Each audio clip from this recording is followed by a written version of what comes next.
So hello guys, आज हम पढ़ने जा रहे हैं क्लास 11th फिजिक्स की बुक 2 का चैप्टर नंबर 2। अपन पहले सेकंड पढ़ेंगे, फिर अपन सॉलिड्स की तरफ बढ़ेंगे चैप्टर 1 की तरफ। ठीक है, तो आज अपन पढ़ेंगे मैकेनिकल प्रॉपर्टीज ऑफ फ्लूइड्स। अब ये चैप्टर ना फ्लूइड से रिलेटेड है। फ्लूइड क्या होते हैं? Anything which can flow is called fluid. अब देखो, फ्लो तो लिक्विड, देखो सॉलिड्स तो फ्लो कर नहीं सकते ऑब्वियसली, गैसेस भी और लिक्विड दोनों फ्लो कर सकते हैं, तो दोनों को अपन फ्लूइड्स की कैटेगरी में इन्वॉल्व करते हैं, मतलब दोनों ही फ्लूइड्स हैं। आगे फ्लूइड्स कैन नॉट, मतलब सॉलिड्स और फ्लूइड्स के बीच का एक बेसिक टेक्निकल डिफरेंस क्या रहता है? फ्लूइड्स जो है ना वो विथस्टैंड या रेजिस्ट नहीं कर सकते हैं शियर स्ट्रेस को when it is at rest. तो शियर स्ट्रेस क्या होता है? देखो, जैसे एक सॉलिड, ये अपन मैकेनिकल प्रॉपर्टीज ऑफ सॉलिड्स में पढ़ेंगे। जैसे कोई ब्लॉक है तो अगर मैं इस पर टेंजेंशियली इस तरह फोर्स लगा रहा हूं, तो ये अगर कोई सॉलिड होगा तो वो ऐसा आगे की, ऐसा कोई ब्लॉक है तो वो थोड़ा आगे की डायरेक्शन में टिल्ट हो जाएगा। लेकिन जो पानी है, अब पानी तो ये सारी चीजें, या कोई भी जो फ्लूइड है, सॉरी कोई भी फ्लूइड हो गया, तो वो ये सारी चीजों को विथस्टैंड नहीं कर सकता। क्या? शियर स्ट्रेस को। शियर स्ट्रेस यानी अगर मैं इस तरह एक हॉरिजॉन्टली टेंजेंशियल फोर्स लगा दूं तो फ्लूइड्स तो ऑब्वियसली नहीं कर सकते इसको रेजिस्ट। आगे बढ़ते हैं डेंसिटी की तरफ। डेंसिटी क्या होता है? डेंसिटी का basic formula mass by volume, KG पर मीटर क्यूब, इसकी ऐसा यूनिट होती है। डायमेंशनल फॉर्मूला ml-3 होता है। ठीक है, इसकी डेंसिटी जो वाटर की होती है ना, वो होती है 1000 केजी पर मीटर क्यूब या 1 ग्राम पर सेंटीमीटर क्यूब। ठीक है, अब देखो मिक्सचर की डेंसिटी कैसे निकालते हैं। मैंने दो चीजों को मिलाया तो एक मिक्सचर बन गया।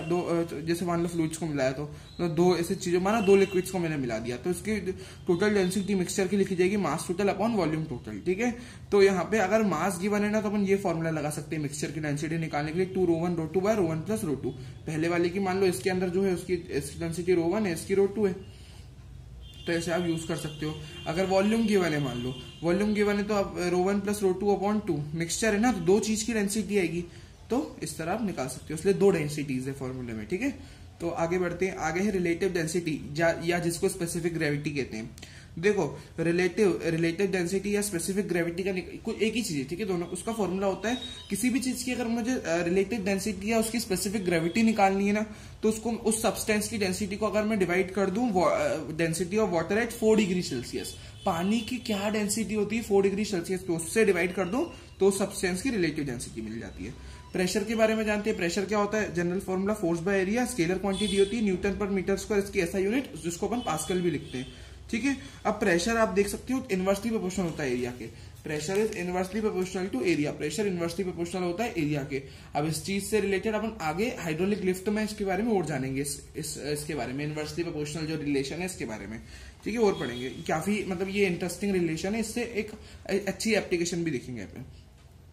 प्रेशर ना हमेशा प्रेशर जो जनरेट होता है वो फोर्स के कारण जनरेट होता है। तो जो फोर्स लगाते हैं पर यूनिट एरिया, वो परपेंडिकुलर फोर्स होता है। तो इसको अपन लिख सकते हैं प्रेशर को डीएफ परपेंडिकुलर बाय डीए। ठीक है, इसे भी लिख सकते हैं। तो इस तरह अपना प्रेशर होता है, फोर्स बाय एरिया, है ना। आगे बढ़ते हैं। एटमॉस्फेरिक प्रेशर क्या होता है? देखो, जो अपना नॉर्मल एटमॉस्फेरिक प्रेशर होता है ना एट सी लेवल, वो होता है 1.013 × 10⁵ न्यूटन पर मीटर स्क्वायर। ये नॉर्मल एटमॉस्फेरिक प्रेशर होता है एट सी लेवल। या कहीं पे अगर आपको 1 ATM या 1 बार दिख जाए तो वो होता है 10⁵ न्यूटन पर मीटर स्क्वायर, है ना। अब आगे बढ़ते हैं पास्कल्स लॉ की तरफ। पास्कल्स लॉ में क्या होता है? किसी भी फ्लूइड में, जैसे मान लो एक पन्नी है, पन्नी में पानी भरा हुआ है, मैंने पन्नी को बांध रखा है। अब पन्नी में मैंने मैंने मार्कर लगा दिया, तो पन्नी थोड़ी अंदर, उसमें एक होल सा आपने को दिखेगा जब तक अपन ने उसमें मार्कर डाल के रखा है। तो वो प्रेशर लगाया मैंने, फोर्स पर यूनिट एरिया लगाया मार्कर की मदद से, तो वो जो होगा ना वो पूरे में इक्वली स्प्रेड हो जाता है। अंदर जो पूरा फ्लूइड भरा हुआ है पानी, वो प्रेशर इक्वली स्प्रेड होता है हर जगह। ठीक है, वही पास्कल्स लॉ होता है। Pressure in a fluid at rest is the same at all points if they are at the same height. तो वही प्रेशर हर फ्लूइड में हर जगह सेम रहता है। मतलब pressure in a fluid at rest पे अगर कोई फ्लूइड है, मान लो कोई फ्लूइड रेस्ट पे, तो उस पे हर पॉइंट पे प्रेशर सेम होता है if they are at the same height. तो ये भी एक बात होती है, सेम हाइट पे प्रेशर वो सेम रहता है ना। बट हाँ, ये भी आप बोल सकते हो कि वो इक्वली डिस्ट्रीब्यूट होता है। और दूसरी डेफिनेशन ये भी है, तो या तो बोल लो इक्वली डिस्ट्रीब्यूट या प्रेशर सेम रहता है ना, सेम हाइट पे। वो सारी चीजें भी है, मतलब है ना, सेम एट ऑल पॉइंट्स अगर फ्लूइड रेस्ट पे, है ना। अब इसकी एप्लीकेशंस क्या होती है पास्कल्स लॉ की? एक तो हाइड्रोलिक लिफ्ट होती है, हाइड्रोलिक ब्रेक्स। हाइड्रोलिक ब्रेक्स के बारे में अपने को नहीं पढ़ना ज्यादा, हाइड्रोलिक ब्रेक्स के बारे में अपने को हाइड्रोलिक लिफ्ट के बारे में पढ़ना है, लिफ्ट के बारे में, तो वो पढ़ते हैं हाइड्रोलिक लिफ्ट। ये काफी इंपॉर्टेंट, देखो इस पे काम, मतलब ये ना काफी इंटरेस्टिंग है। मतलब देखो, अगर आप प्रेशर को लिखो फोर्स बाय एरिया, अपन ने देखा pressure is inversely proportional to area, तो कोई भारी चीज को उठाने के लिए यहाँ बहुत इंटरेस्टिंग दिमाग लगाया जाता है। देखो, एक हाइड्रोलिक लिफ्ट है, इसमें पूरे में ना फ्लूइड भरा रहता है। अब मैंने क्या करा, एक छोटा एरिया रखा A1, एक बड़ा सा एरिया रखा A2। अब बड़े से एरिया की मदद से कोई चीज मेरे को भारी चीज ऊपर उठानी, जैसे एक पूरी कार है, तो पूरी कार को उठाना है, तो उसके लिए ना बहुत अच्छा दिमाग यहाँ पे लगाया जाता है। यहाँ से मैं अगर F1 प्रेशर लगाऊं तो यहाँ पे एरिया कम है, ठीक है, और प्रेशर और एरिया इनवर्सली प्रोपोर्शनल है, तो एरिया कम है तो मुझे फोर्स भी कम, मतलब pressure is equal to force by area होता है ना। तो यहाँ पे अब एक कहने का मतलब यहाँ पे एरिया कम है ना, तो एक तरह से फोर्स भी अपने को कम लगाना पड़ता है थोड़ा, है ना, फोर्स भी अपने को थोड़ा कम लगाना पड़ता है क्योंकि यहाँ पे एरिया कम है। अब यहाँ पे आप फोर्स थोड़ा कम लगा सकते हैं, मतलब फोर्स तो यहाँ पे भी लगता है बट यहाँ पे कम फोर्स लगाना पड़ता है। और यहाँ पे क्या रहता है, ये पिस्टन यहाँ पे तो एरिया छोटा है, तो ये प्रेशर यहाँ से नीचे नीचे नीचे ट्रांसफर होके जो F2 फोर्स है इधर अपने आप लग जाता है, और ये बड़ा एरिया होता है, ये बड़ा एरिया होता है। तो बड़े एरिया पे अपन ने फोर्स कम लगाया, अपन अपने द्वारा जो लगाया गया फोर्स होता है ना वो कम होता है, लेकिन जो काम होता है ना वो बहुत भारी वाला काम भी कम फोर्स में हो जाता है इसकी मदद से। ये इसका बेसिक यूज होता है। देखो अपन लिख सकते हैं del P1 is equal to del P2, यानी प्रेशर 1 प्रेशर 2 बराबर होंगे। दोनों जगह पे जो प्रेशर, इस वाली जगह पे P1, इस वाली जगह पे P2, दोनों जगह प्रेशर तो बराबर होगा क्योंकि पास्कल्स लॉ के हिसाब से अपन कह रहे हैं। और F1/A1 क्योंकि एप्लीकेशन ऑफ पास्कल्स लॉ है, ठीक है। F1/A1 is equal to F2/A2 लिखा जा सकता है, यानी दोनों प्रेशर और दोनों मतलब अपने फोर्स और ये रेशियो बराबर होता है। इसको अपन अगर अपन और अच्छे से लिखना चाहे तो जैसे मान लो ये वाला सब मेरा एरिया भी छोटा है, यहाँ पे फोर्स भी छोटा है, तो मैं इसको स्मॉल f से लिखता हूँ। मैं इसको ना आपको थोड़ा बताता हूँ इसके बारे में। मैंने स्मॉल f से लिख दिया, इसको स्मॉल f से लिख दिया, और इसको मैंने लिख दिया स्मॉल a से क्योंकि छोटा एरिया है, और F2 को मैंने कैपिटल F से लिख दिया क्योंकि बड़ा एरिया, और एरिया भी इसको मैंने कैपिटल A से लिख दिया। अब देखो ध्यान से देखना, ठीक है, इसको मैं डिराइव करता हूँ। F की वैल्यू, कैपिटल F की वैल्यू यहां से आ रही है small f by A into area, है ना, ये इसकी वैल्यू आ रही है। तो इसको आप मल्टीप्लाई करके देखो तो पता चल रहा है कि जो कैपिटल फोर्स है वो स्मॉल वाले से तो बहुत ही बड़ा, मतलब स्मॉल वाले फोर्स से बहुत ज्यादा है, तो ये ज्यादा फोर्स है, इससे प्रूव होता है यहाँ पे। मतलब ये जो F फोर्स हमको मिल रहा है जो पास्कल्स लॉ के कारण, तो वो मतलब यहाँ पे जो हाइड्रोलिक लिफ्ट के कारण वो ज्यादा है जो फोर्स जनरेट हो रहा है। तो अपन ने लेकिन उतना फोर्स नहीं लगाया, और ऑब्वियसली उससे तो ज्यादा ही अपने वाले फोर्स से, क्योंकि अपन ने जो फोर्स लगाया है उसमें चलो मान लो डिवाइड भी हो रहा है बट उससे एरिया मल्टीप्लाई भी हो रहा है, तो ऑब्वियसली ये एक बड़ी क्वांटिटी निकल के आती है। तो इससे पता चलता है कि अपना लगाया हुआ फोर्स कम रहता है और वो वाला ज्यादा निकलता है। तो ये एक अच्छी एप्लीकेशन इसकी हो जाती है। अब आगे बढ़ते हैं, variation of pressure with depth. Depth से क्या वेरिएशन होता है प्रेशर में, जैसे मान लो दो केसेस। अब मेरे को मान लो एक P0, अब ये देखो पानी यहां तक मान लो भरा हुआ है, ऊपर ऊपर तो P0 है क्योंकि पानी भाई वो तो खुला है ऊपर से, तो एटमॉस्फेरिक प्रेशर के कांटेक्ट में, और नीचे मुझे पानी के अंदर P पॉइंट पे प्रेशर निकालना है, तो वो लिखा जाता है P is equal to P0 plus ρgh, यानी ρgh amount of pressure depth पे जाने पे बढ़ जाता है ना, और ऊपर वाला तो प्लस होगा। जैसे मान लो P0 ना बोल के अगर मेरे को मान लो P1 पॉइंट पे प्रेशर निकालना है, इस पॉइंट पे P2 प्रेशर है, तो P2 प्लस ρgh, तो जितना प्रेशर ऊपर होगा नीचे जाएंगे उतना प्रेशर बढ़ जाएगा, और ऊपर कोई प्रेशर नहीं तो नॉर्मल एटमॉस्फेरिक प्रेशर भी हो सकता है, और बाकी नीचे जाएगा तो ρgh प्रेशर बढ़ता है। मतलब डेल P जो लिखा जाएगा, चेंज इन प्रेशर जो आता है ना वो ρgh होता है डेप्थ में जाने पे, ये बात है, ठीक है। आगे एक छोटी सी बात यहाँ पे लिखी हुई है, at same point in a static fluid, कोई स्टैटिक यानी रुका हुआ फ्लूइड है, उसमें एक सेम पॉइंट पे ना प्रेशर इस सेम ऑल डायरेक्शन से जो प्रेशर लगता है वो सेम ही होता है अगर वो स्टैटिक फ्लूइड है, तो ये छोटी सी बात लिखी है। अब हाइड्रोस्टैटिक पैराडॉक्स पढ़ते हैं। यहाँ पे कुछ नहीं होता, ये हमको ये बताता है कि फ्लूइड जो भरा हुआ रहता है ना उसकी जो रहती है वो क्या कहते हैं, उसका जो प्रेशर रहता है वो सेम लिक्विड पे और सेम लेवल पे बराबर होता है, और उस चीज से कोई फर्क नहीं पड़ता कि भाई ये कौन सा शेप है। यहाँ पे देखो अलग अलग शेप है, ये थोड़ा एकदम सिंपल सा पतला सा शेप है, ये थोड़ा ऐसा अजीब, अलग अलग तीनों में बहुत शेप में, तीनों के शेप में बहुत फर्क है। सेम हाइट पे मतलब सेम लेवल पे और सेम उस पे फ्लूइड में प्रेशर बराबर होता है। In same liquid pressure will be the same at all points at the same level. तो देखो P1 P2 P3 same level पे और तीनों पे प्रेशर P1 P2 P3 बराबर होगा, which is equal to ρgh plus P/atm, क्योंकि इधर तो P एटमॉस्फेरिक प्रेशर है और हाइट पे ये थोड़ा डेप्थ पे तो P अपना ρgh जुड़ जाएगा। ये सारी चीजें थी अपना हाइड्रोस्टैटिक पैराडॉक्स के बारे में। आगे बढ़ते हैं, which is Archimedes principal. Archimedes principal हमको ये बताता है कि देखो कोई भी चीज को जब अपन पानी में डुबाते हैं ना तो उसके ऊपर की तरफ एक फोर्स लगता है which is known as buoyant force. अब वो बाइंड फोर्स जो होता है ना वो बराबर होता है, अब मैंने कोई चीज को डुबाया तो उस पर बाइंड फोर्स लगेगा, लेकिन डुबाने से पानी भी बाहर आएगा, तो पानी जितना पार्ट ऑफ उस ऑब्जेक्ट का अंदर डूबा है तो पानी का क्या रहता है, जितना पार्ट ऑफ ऑब्जेक्ट का वो डूबा है तो उसका जो वेट होता है वही बराबर होता है हमारा बाइंड फोर्स के। मतलब एफ वी बराबर होता है मास ऑफ लिक्विड, मतलब कुछ मास होगा लिक्विड का जो डिस्प्लेस हुआ होगा भाई, उसका भी कुछ मास होगा, इंटू जी, यानी कितना, मतलब जो जो पानी निकला होगा उसका वेट, मास नहीं उसका वेट, पूरा बोलूं तो उसके वेट के बराबर होता है बाइंड फोर्स, मतलब जो पानी बाहर निकला है उसके वेट के बराबर होता है बाइंड फोर्स, उतना काम करा होगा मतलब बाइंड फोर्स उस ऑब्जेक्ट पे पर्टिकुलर। या उसको लिख सकते हैं मास को डेंसिटी इंटू वॉल्यूम, तो रो ऑफ लिक्विड है ना इंटू वॉल्यूम ऑफ डिस्प्लेस्ड, मतलब पानी का जो वॉल्यूम होगा जो डिस्प्लेस होगा इंटू जी, तो मास को डेंसिटी इंटू वॉल्यूम लिख सकते हैं। बाकी डेफिनेशन भी आप इससे बना सकते हो, है ना, जैसे ये एम मास का है उसके ऊपर बाइंड फोर्स, नीचे ग्रेविटी वही अपना एमजी वाला फोर्स लगता है, तो वो सारे, और वेट किसके बराबर होता है, वही बाइंड फोर्स के बराबर, जितना पानी बाहर निकला होगा उसके वेट बाइंड फोर्स के बराबर होता है। अब पढ़ते हैं law of flotation. What is law of flotation?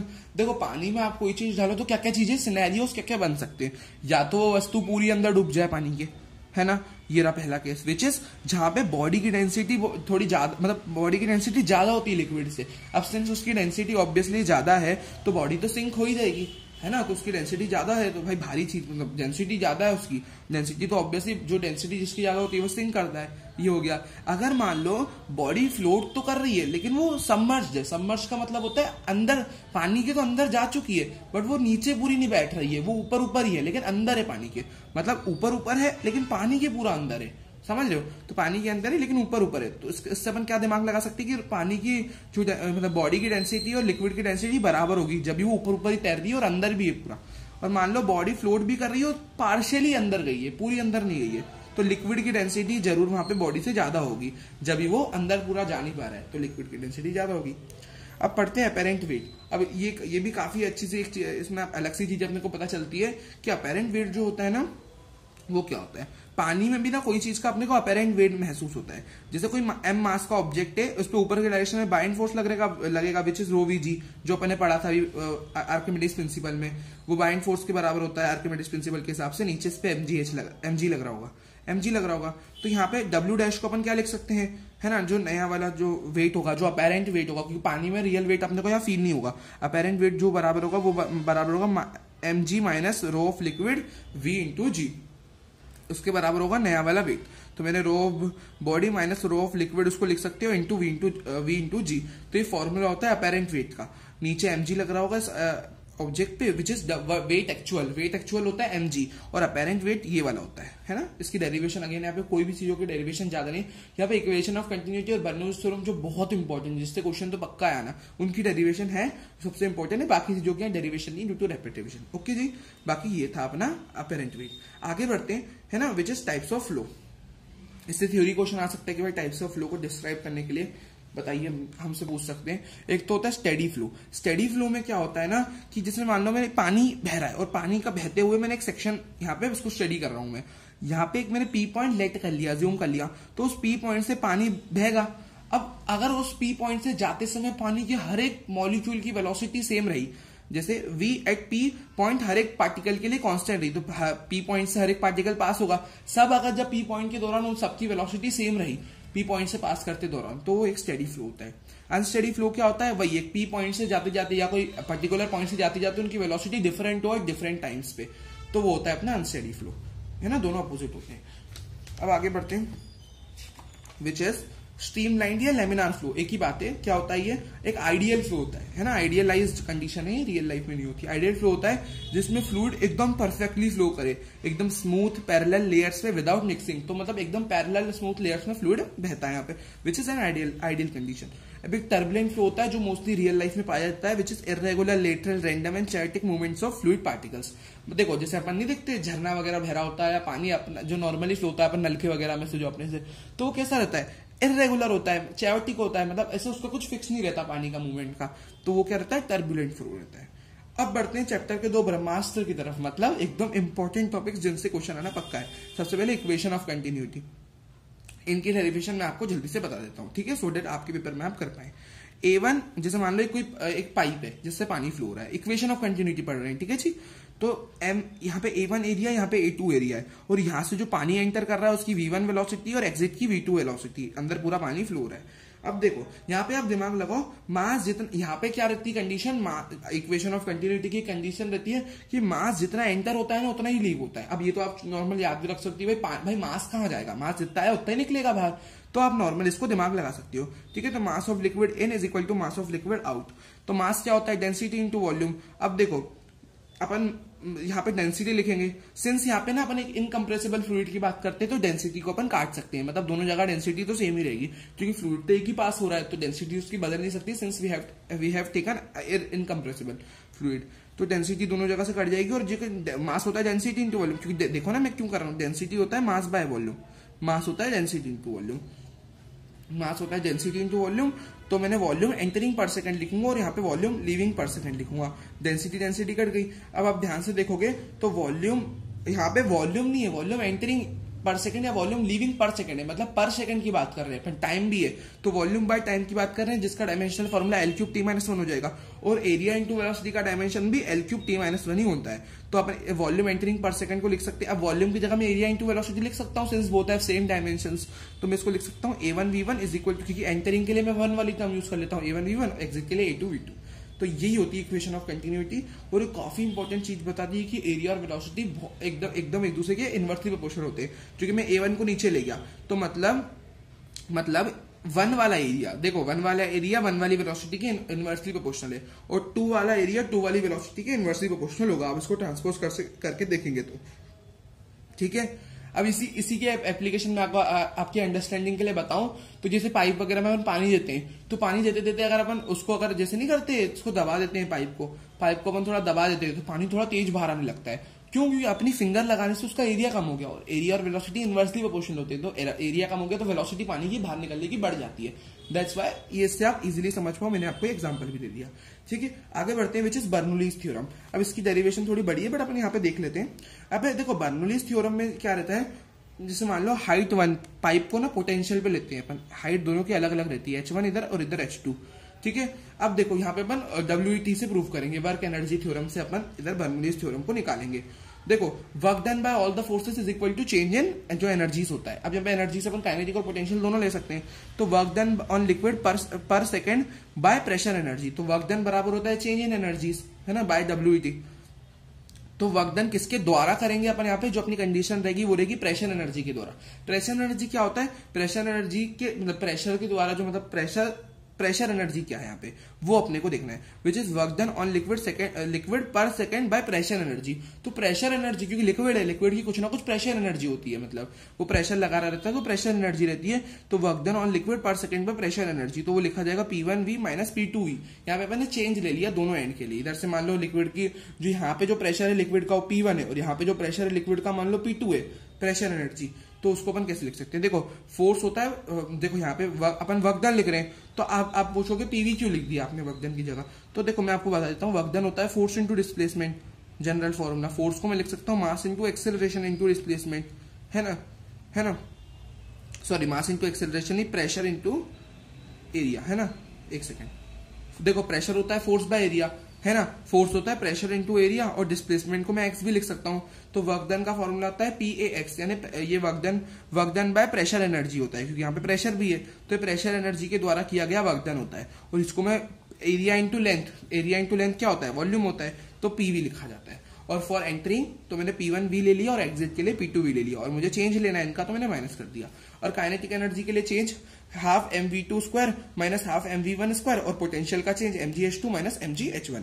अब मैंने यहाँ पे क्या कर दिया, 1 वालों को एक साइड कर दिया और 2 वालों को एक साइड कर दिया। अब बर्नौलीज थ्योरम के अपन 2 इक्वेशंस निकाल सकते हैं जो कांस्टेंट रहती है। पहले तो मैं इन सबको मास से डिवाइड कर दूं तो क्या होगा, वॉल्यूम बाय मास हो जाएगा, तो मास बाय वॉल्यूम डेंसिटी होता है, वॉल्यूम बाय मास डेंसिटी का इनवर्स हो जाएगा, तो है ना, क्योंकि mass by volume density, volume by mass है यहाँ पे तो 1 बाय डेंसिटी, तो P1 बाय रो, है ना। फिर यहाँ पे मैं m से डिवाइड करूँ, m से m कट जाएगा, सॉरी m से m कटेगा नहीं, हाँ m से m कट जाएगा, सॉरी हाफ V1 हो जाएगा, और यहाँ पे m से m कट जाएगा GH1, ठीक है। P2V, यहाँ पे जो सिर्फ V लिखा है ना उसका मतलब है वॉल्यूम, और V1 V2 यानी वेलोसिटी है, ठीक है जी, कंफ्यूज मत होना। P2V P2 अपॉन रो, यहाँ पे similarly half V2 square plus GH2।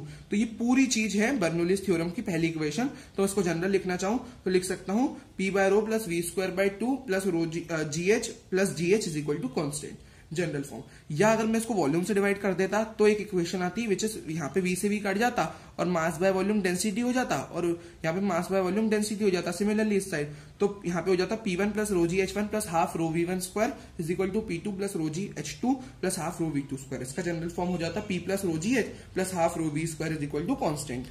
तो ये थी बर्नौलीज थ्योरम की पूरी डेरिवेशन सब, मैंने आपको ये पूरा बता दिया, ठीक है जी।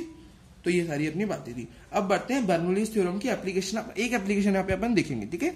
सिंस रैपिड रिवीजन है तो कुछ कुछ चीजें मैंने छोड़ी भी है, बाकी लगभग पूरा कवर है, बाकी कुछ कुछ चीजें में से यहाँ पे लेकिन लगभग पूरा कवर है अपना। कुछ छोटी मोटी चीजें अपन ने स्किप भी करी ड्यू टू रैपिड रिवीजन, ठीक है। बाकी हाँ, जो पूरा लगभग जो है ब्रीफली जो पूरा है चैप्टर में लगभग पूरा ही है, थोड़ा बहुत हटा है बस, ठीक है। अब जैसे एप्लीकेशन है तो मैंने एक यहाँ पे जो सबसे इंपॉर्टेंट है अपनी जो एप्लीकेशन जो सबसे अलग है, मतलब जो थोड़ी इंपॉर्टेंट है, स्पीड ऑफ ई फ्लक्स।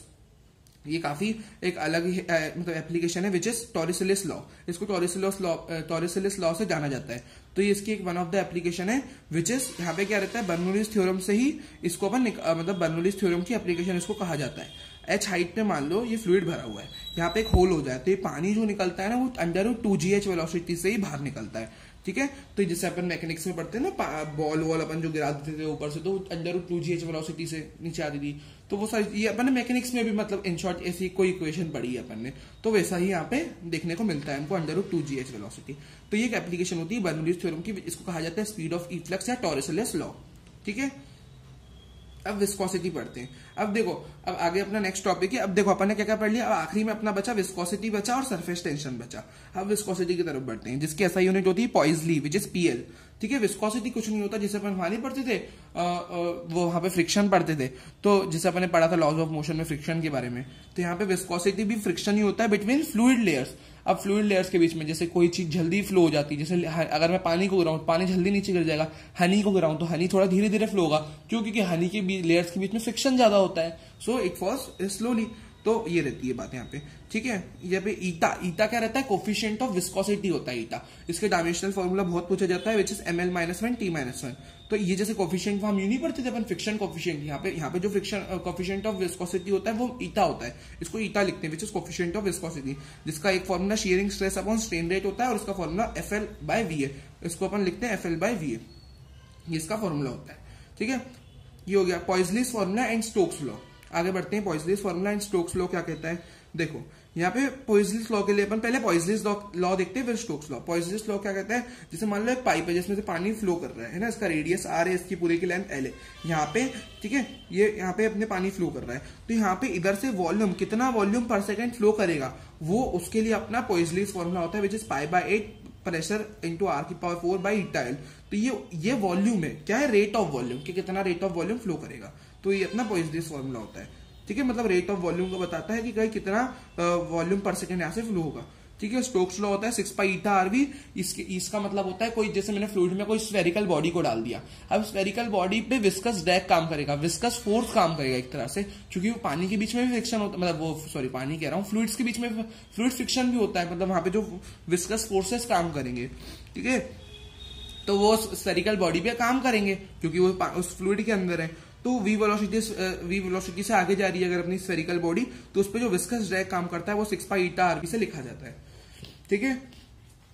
एक फॉर्मूला मतलब विस्कस फोर्स का एक फॉर्मूला ये भी होता है जनरल, एक अपन ये फॉर्मूला बोलते हैं विच इज प्रोपोर्शनलिटी कांस्टेंट की तरह यहाँ पे रहता है ईटा A∆V/∆y, ये अपना विस्कस फोर्स का फॉर्मूला होता है, यहाँ डेरिवेशंस नहीं है, ठीक है, ये फॉर्मूले अपने।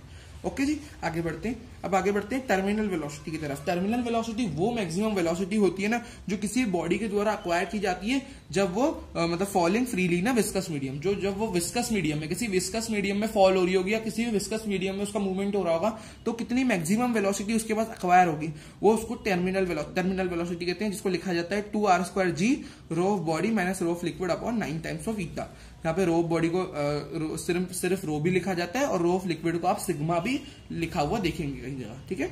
अब बढ़ते हैं रेनॉल्ड्स नंबर की तरफ। रेनॉल्ड्स नंबर एक ऐसे नंबर्स होते हैं जो हमको फ्लो के बारे में बताते हैं, तो इसकी कुछ ना कुछ रेंज होती है नंबर की जो हमको बताती है पर्टिकुलर फ्लो, भाई कौन सा फ्लो रहेगा। तो रेनॉल्ड नंबर 1000 से कम होता है तो लेमिनार या स्ट्रीमलाइन फ्लो होता है, 1000 से बड़ा होता है लेकिन 2000 से कम होता है रेनॉल्ड नंबर तो अनस्टेडी फ्लो होता है, और 2000 से ज्यादा होता है रेनॉल्ड नंबर की वैल्यू तो टर्बुलेंट फ्लो होता है। तो रेनॉल्ड नंबर से अपन पता लगा सकते हैं कौन सा फ्लो है। आगे बढ़ते हैं सरफेस टेंशन की तरफ। सरफेस टेंशन देखो क्या होता है, इसको टी से या एस से दोनों से डिनोट करते हैं अपन, ठीक है। अब देखो मैं आपको समझाता हूं, किसी भी free surface behaves like a stretch membrane under tension and tries to occupy an area as small as possible. अब किसी भी फ्लूइड के पास एक नेचुरल टेंडेंसी होती है कि वो जितना कम से कम एरिया अक्वायर कर पाए वो उतना कम से कम एरिया अक्वायर करता है। मैं आपको इसको समझाने के लिए एक अच्छा सा एग्जांपल भी देता हूँ। सबसे ना पर्टिकुलर गिवन वॉल्यूम के लिए जो सबसे छोटा सरफेस एरिया होता है ना, वो स्फेयर का रहता है। और ऐसा अपन ने ये चीज कभी सोची नहीं कि पानी जो रहता है वो एक अप्रोक्स सर्कुलर स्फेरिकल ड्रॉप ही क्यों बनाता है, मतलब वो ट्रायंगल या कोई और शेप की ड्रॉप क्यों नहीं बनाता, क्योंकि सरफेस एरिया सबसे कम होता है ना। जनरली मैथ्स के हिसाब से सरफेस एरिया स्फेयर का कम रहता है, और जब भी वो ना नेचुरली उसके पास एक नेचुरल टेंडेंसी होती है कि वो सबसे कम सरफेस एरिया अक्वायर करे, जब भी वो स्फेयर ही रहता है। तो ये अपना एक इसका मैंने आपको एक एप्लीकेशन टाइप, मतलब जो रियल लाइफ में अपन देख सकते हैं वो बताया, ठीक है। तो वही स्ट्रेच मेम्ब्रेन की तरह बिहेव करता है। सरफेस टेंशन को डिफाइन करने के लिए अपन यही बातें बताते हैं, ठीक है। देखो सरफेस टेंशन को टी से डिनोट करते हैं, एस से डिनोट करते हैं, ठीक है, ठीक है। तो इसको लिखा जाता है फोर्स पर यूनिट लेंथ। इसका डायमेंशनल फॉर्मूला होता है mL0T-2 और इसकी यूनिट होती है न्यूटन पर मीटर, और ये एक स्केलर फिजिकल क्वांटिटी होती है विच इज सरफेस टेंशन, है ना। आगे बढ़ा जाए, अब आगे है अपना सरफेस एनर्जी होगा ना, हाँ आगे है अपना सरफेस एनर्जी। देखो सरफेस टेंशन मैं आपको अगर इसका थोड़ा सा बताऊं तो नहीं होता वो जिसमें एक फिल्म रहती है, आप बुक में या कहीं जगह आपने काफी डायग्राम अगर आपने पढ़ा होगा तो देखा होगा कि भाई अगर मेरे पे एक फिल्म रहती है सोप की, जिसको पानी में डुबाऊं तो उसके ऊपर एक परत जम जाती है सोप की, फिर उसको मैं अगर उसकी जो रॉड उसकी उस पर नहीं रहती तार रहती है, उसको मैं स्ट्रेच करा या उसमें मैंने कुछ अमाउंट ऑफ वर्क कर दिया अगेंस्ट जो सरफेस टेंशन है, तो उसमें एनर्जी स्टोर हो जाती है विच इज सरफेस एनर्जी, ठीक है। मैंने आपको बेसिक मीनिंग बता दिया। तो इसी सरफेस एनर्जी को लिखा जाता है, उसका अपन फॉर्मूला बताता हूं मैं आपको। देखो सरफेस टेंशन का एक और फॉर्मूला होता है which is work external by delta है, जो अपन एक्सटर्नल वर्क किया divided by change in area. Work को और एनर्जी अपन कुछ भी यूज कर सकते हैं, डेल्टा ई भी यानी change in energy by change in area भी लिख सकते हैं, ठीक है। सरफेस टेंशन एस का फॉर्मूला बराबर हो जाएगा, यहाँ पे देखो सरफेस टेंशन ये बराबर हो जाएगा surface energy which is delta E, surface energy या डब्ल्यू भी कह सकते हैं इसको अपन, बाय डेल्टा ए, ठीक है। तो वर्क डन का यहाँ से फॉर्मूला आ जाएगा एस, इसको मैं सरफेस टेंशन को एस कह देता हूँ, एस डेल्टा ए। तो काफी जगह ये फॉर्मूला भी काफी जगह यूज होगा, वर्क डन बोल लो या सरफेस एनर्जी बोल लो, क्योंकि जो वर्क डन अपन करेंगे वही सिस्टम में सरफेस एनर्जी के तौर पे स्टोर हो जाएगा। क्योंकि आप सोच रहे होंगे मैं उसकी जगह वो क्यों लिख रहा हूँ, मतलब एनर्जी की जगह वर्क डन की जगह एनर्जी, ये सब चेंज क्यों कर रहा हूँ, क्योंकि जो वर्क डन हम जितना अमाउंट ऑफ वर्क डन करते हैं वही उसके सिस्टम में या जो उसके एनर्जी के तौर पर स्टोर हो जाता है, तो वो एक ही चीज रहती है ना। तो वर्क डन लिखा जाता है एस डेल्टा ए के बराबर, ठीक है, सरफेस एनर्जी, है ना। आगे बढ़ते हैं which is excess pressure inside a drop and soap bubble. देखो जैसे जो ड्रॉप होता है, सोप बबल होता है, उनके अंदर जो एक्सेस प्रेशर है वो कैसा लिखा जाता है। देखो आप इनसाइड अ ड्रॉप, पहले ड्रॉप की मैं आपको पहले इसके मतलब एक चीज का मतलब बताता हूँ विच इज फ्री सरफेस, तो आप इजी रहेगा समझने में। फ्री सरफेस का मतलब होता है ऐसी सरफेस जो एटमॉस्फेरिक के कांटेक्ट में हो। जैसे मान लो बबल आपने देखा होगा, सोप बबल, तो सोप बबल अंदर से खाली रहता है ना, अंदर से खाली रहता है, बाहर उसमें बस एक पतली सी लेयर रहती है सोप की, है ना। तो अंदर से खाली है, तो मतलब अंदर से भी वो एयर के कांटेक्ट में है, बाहर से भी, तो उसमें दो फ्री सरफेसेस होती है। और लिक्विड ड्रॉप को देखोगे ना, तो अंदर से तो पूरा पानी से भरा हुआ रहता है अपना, या कोई चीज का ड्रॉप भरा रहता है पूरा, बाहर से बस एटमॉस्फेयर के कांटेक्ट में रहता है, उसमें एक ही फ्री सरफेस होती है।